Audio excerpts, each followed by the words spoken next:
Transmettre un peu, beaucoup, passionnément ou à la folie? C'est le thème que nous allons aborder avec Nicolas Mougin, chargé de développement économique à la Chambre de métiers d'Alsace. Bonjour Nicolas. Bonjour. Déjà, je comprends pas la question. Qu'est-ce que vous entendez par là? Il y a une gradation dans la manière de transmettre? Alors c'est pas forcément une gradation, mais on voit souvent des cédants qui nous disent: «Je vais vendre mon entreprise», mais ils savent pas forcément ce qu'ils vendent parce qu'il peut y avoir plusieurs façons de vendre l'entreprise. On va parler de fonds de commerce, on va parler de parts sociales, on va parler de stock, on va parler d'une partie ou non du matériel. Donc il va falloir clarifier tout ça. Alors les 2 notions les plus importantes, quand on vend la globalité d'une entreprise, on va pouvoir vendre ou d'un côté le fonds de commerce ou de l'autre côté les parts sociales. C'est ces 2 choses qui sont, principalement, assez différentes.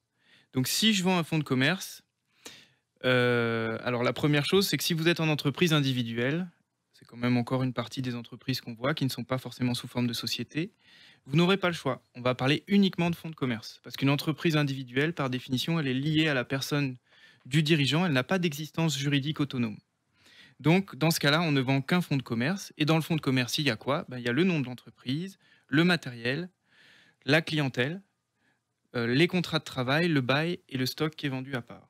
Moi, pour vulgariser, j'ai coutume d'appeler ça l'outil de travail au sens large de l'entreprise.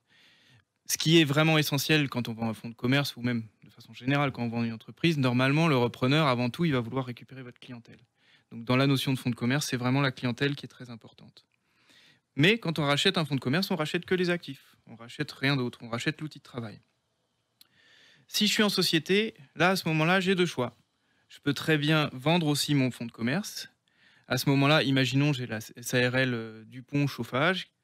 Elle va vendre son fonds de commerce. Donc, c'est la société qui va vendre son nom, son matériel, ses contrats de travail, sa clientèle. Et puis, un repreneur qui va créer une nouvelle structure pour acheter cet outil de travail au sens large. Il va l'appeler, je ne sais pas moi, Dupont Successeur. Et il va racheter cet outil de travail. À ce moment-là, le cédant, il va récupérer le fruit de la vente dans sa structure et ensuite il l'utilisera ou pour faire autre chose ou il va la dissoudre. Ça, c'est si la société vend son fonds de commerce, tout comme on l'a vu en entreprise individuelle. Mais quand vous êtes en société, vous avez une autre deuxième option possible, c'est-à-dire de vendre les parts sociales de la société. Dans ce cas-là, mon entreprise Dupont Chauffage SARL, le dirigeant va en vendre les parts sociales à son repreneur qui va racheter l'intégralité de la structure. Il va simplement acheter directement au dirigeant ses parts et prendre sa place en tant que dirigeant. Euh, donc là, il n'y a pas de nouvelle structure qui se crée et d'autres qui disparaît. Il y a une continuité absolue, il y a juste le fauteuil de dirigeant qui passe d'une personne à une autre. D'accord. On peut vendre soit le fonds de commerce, soit les parts sociales. Mais existe-t-il une différence entre ces deux modes de cession, hein? Alors les différences, elles sont assez importantes, effectivement. Déjà, potentiellement, la valeur. Si vous vendez un fonds de commerce qui vaut 100 000 euros, l'entreprise va donc se vider de sa substance, elle va récupérer 100 000 euros et puis ensuite elle va se charger elle-même de régler les dettes et puis de récupérer la trésorerie qu'il y a sur les comptes. Alors que si vous vendez votre société, le fonds de commerce pardon, de votre société, mais que dans votre société vous avez, je dis n'importe quoi, 20 000 euros de trésorerie et puis encore 30 000 euros de dette, vous vendez bien un fonds de commerce qui vaut 100, mais votre repreneur, il va reprendre également les 20 000 de trésorerie. Donc je suis à 100 plus 20 parce qu'il récupère cet argent qu'il y a sur les comptes. Mais comme il reprend aussi les dettes, il reprend mes 30 000 de dettes, donc je suis à 100 plus 20 moins 30, il va me racheter mes parts sociales 90. Parce que dans ce cas-là, il aura repris l'intégralité. Donc la première différence, elle est là-dessus. Déjà, la valeur va changer.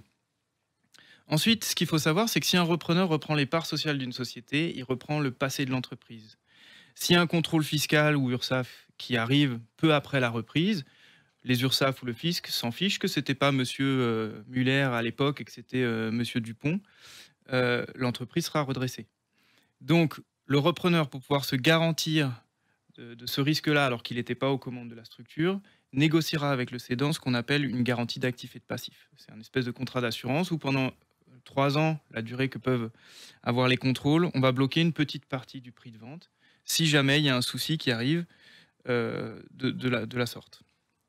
Ensuite, ce qu'il faut savoir, c'est qu'un repreneur qui rachète des parts sociales, souvent, il va devoir recourir à la création d'une société holding. Parce que s'il emprunte à titre personnel, son emprunt ne sera pas déductible et il faudra qu'il se surrémunère pour rembourser l'emprunt qu'il aura fait pour acheter l'entreprise. Donc, on a recours à une société holding, en fait. Il va créer sa société holding. C'est sa société holding qui va emprunter et qui va racheter les parts de la société d'exploitation. Et tous les ans, les bénéfices de la société d'exploitation seront remontés dans la holding pour rembourser l'emprunt. Ça permet d'avoir des intérêts qui sont déductibles. Et puis, au bout de 5 ou 7 ans, quand l'emprunt est remboursé, on va fusionner les deux structures. Mais c'est donc un montage juridique qui est un petit peu plus compliqué et un petit peu plus cher. En général, il faut savoir aussi que les banquiers, sur des petits dossiers, vont préférer une reprise de fonds de commerce parce que les garanties sont meilleures pour eux. Et enfin, il y a un élément fondamental, c'est que quand vous reprenez un fonds de commerce, on l'a vu tout à l'heure, il y a quand même une structure qui disparaît et une nouvelle qui se crée. Donc tous les contrats en cours que l'ancienne entreprise pouvait avoir, normalement, devraient être renégociés. À exception faite du bail et des contrats de travail qui se transmettent automatiquement. Mais ça veut dire que si vous aviez des ouvertures de compte très compliquées chez certains de vos fournisseurs, des labels particuliers ou des autorisations pour travailler dans le nucléaire ou je ne sais quoi, ou des contrats avec beaucoup de clients, moi j'ai souvent le cas par exemple les entreprises de chauffage sanitaire qui ont beaucoup de contrats d'entretien, quand on vend le fonds de commerce, le repreneur normalement il va être obligé de renégocier chacun des contrats et il risque de les perdre. Donc ça peut être un point très important qui, indépendamment de tout le reste, va plutôt nous orienter vers une reprise de part pour garder cette continuité des contrats. Voilà dans les grandes lignes les grosses différences. Ce que je peux vous dire encore, c'est que souvent les petites structures, ça va plutôt être des reprises de fonds de commerce parce que c'est plus simple pour un repreneur de monter le projet comme ça. Sur des structures plus importantes, alors quand je dis plus importantes, je vais dire à partir de 200 à 300 000 euros de valorisation, on va être plutôt sur une cession de parts sociales. Voilà, c'est une fourchette en gros, il y a plein de choses, d'exceptions à cette règle-là, mais quand même, la différence entre les deux montages se fait souvent par rapport à la taille de la structure. D'accord. Et y a-t-il d'autres alternatives? Alors, là, on a parlé de ce qui était transmission si on transmet l'intégralité de l'entreprise. Mais parfois, il peut y avoir des cas où la valeur de l'entreprise se trouve pas forcément là où on l'imagine. J'ai, il y a quelques semaines, accompagné une entreprise dans le second œuvre du bâtiment. À partir du moment où on a diffusé l'annonce, le lendemain, on avait des dizaines d'appels d'autres entrepreneurs qui étaient intéressés de racheter la structure, non pas pour sa clientèle ni son matériel, mais juste pour avoir des salariés compétents. Parce qu'en fait, dans certains domaines, il y a tellement de tensions que vous avez des entrepreneurs qui sont prêts à en racheter d'autres pour récupérer les salariés. Il peut y avoir aussi d'autres valeurs à des endroits où on ne les imagine pas. Par exemple, j'avais une boulangerie à céder dans le secteur de l'Eurométropole qui était sur un modèle économique très mauvais, mais le labo était très grand. Donc ça a intéressé d'autres boulangers qui étaient à l'étroit dans leurs locaux en ville pour délocaliser leur labo là. Et enfin, vous avez quelque chose d'assez classique aussi, c'est parfois vous avez une grosse valeur de l'entreprise au niveau du droit au bail si elle est bien placée dans un local très commerçant au centre-ville. Là, je vous prends encore un exemple que j'avais, un coiffeur, son fonds de commerce valait difficilement 40 000 euros, mais il avait un très bon local dans un axe très passant et très recherché, avec des grandes vitrines. Donc le droit au bail valait à peu près 150 000 euros. Là, on n'est plus sur une logique d'entreprise, on est plutôt sur une logique immobilière. En théorie, si on avait vendu un coiffeur, on aurait dû vendre 40 000 plus 150, puisque le coiffeur qui reprend cette entreprise reprenait le droit au bail avec. Mais on savait très bien que le modèle économique pour un coiffeur était difficilement...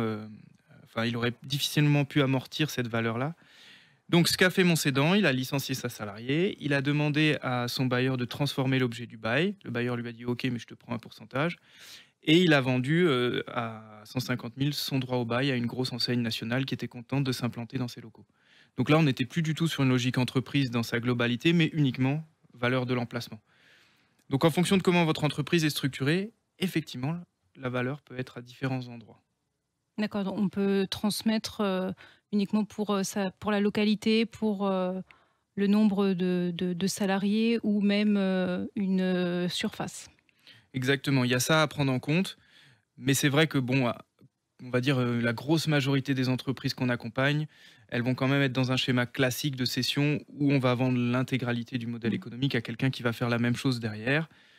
Alors les valeurs dont on a parlé, qui peuvent être les salariés ou l'emplacement, auront de l'importance aussi, mais il y a quand même la globalité qui est reprise. Très bien. Merci Nicolas pour ces éclairages. On peut retrouver toutes ces informations sur le site de la Chambre de commerce www.amec.fr. alsace-eurométropole.cci.fr et sur celui de la Chambre de métiers d'Alsace sur www.cm-alsace.fr.